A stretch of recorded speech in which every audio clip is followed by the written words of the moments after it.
जल्दी से सबक का उन्वान लिख दें और मुसन्निफ़ का नाम लिख दें। आपका सबक का उन्वान है हिजरत नबवी सल्लल्लाहु अलैहि वसल्लम और मुसन्निफ़ है आपके मौलाना शिबली नुमानी। जी क्लास, अभी तक आप लोगों ने अपने 2 स्टेप्स जो हैं कंप्लीट कर लिए हैं। फर्स्ट स्टेप आपका था नसर पारा और जो सेकंड स्टेप था वो हवाला मतन का था। चलें अब हम अपना करते हैं थर्ड स्टेप। जी, अब हम थर्ड स्टेप में करेंगे ख़त कशीदा अल्फाज के मायने।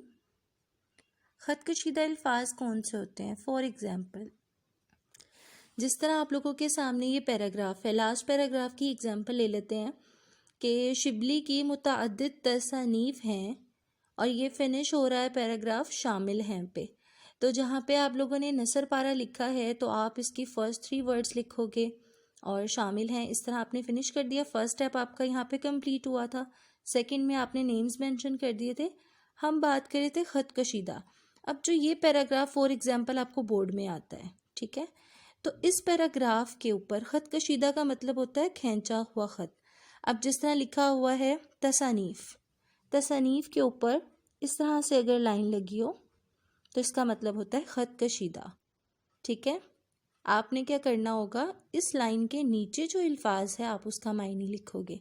इसी तरह अगर मैं लिख दूँ यहाँ पे अल फ़ारूक लिखा हुआ है, इसके ऊपर अगर लाइन ड्रॉ हो जाएगी मतलब ख़त कशीदा, तो आप अल फ़ारूक का मायने लिखेंगे। इसी तरह पैराग्राफ में जहाँ जहाँ ख़त कशीदा अल्फाज होंगे हम उनके मीनिंग्स जो है स्टेप नंबर 3 में हम करते हैं। तो हम लोग जो पैराग्राफ कर रहे हैं वो जनाब अमीर वाला कर रहे हैं। आप लोग अपनी बुक पे भी इसको हाईलाइट कर लें क्योंकि बहुत इंपॉर्टेंट पैराग्राफ है, ये बोर्ड में भी आता है अमूमन। तो स्टेप 3 में जो है आप सबसे पहले हेडिंग दें ख़त कशीदा अल्फाज के मायने। क्लास, मैंने ख़त कशीदा अल्फाज के मायने लिख लिए हैं। आप लोग भी मिड में जो है 605 से मार्जिन लाइन ड्रॉ करें। कोशिश कीजिएगा आप लोग लाइन स्किप मत कीजिए। सबसे फर्स्ट है इस बिना पर वजह जनाब अमीर हज़रत अली हिजरत एक जगह से दूसरी जगह जाना, बिस्तर ख्वाब सोने की जगह रवाना जाना। फ़ातेह खैबर जो है हज़रत अली रज़ियल्लाहु अन्हु को कहते हैं, लेकिन फ़ातेह खैबर का मतलब होता है खैबर को फ़तह करने वाला।